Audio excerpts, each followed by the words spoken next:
Arestado ang isang senior citizen na namaril sa Caloocan City. Yan ang sentro ng balita ni Isaiah Mirafuentes.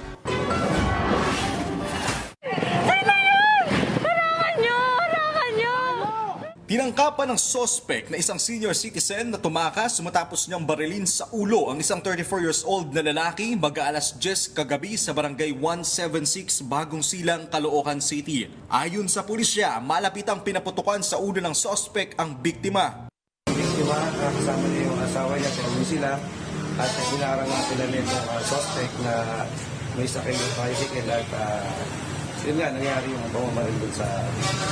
Ayon sa kwento ng mga saksi, dito mismo sa tapat ng gasolinang ito, binaril ang biktima at tinangka pa nga ng sospek na tumakas hanggang sa tumakay siya ng kanyang tricycle at tumakbo pa papunta doon sa isang supermarket.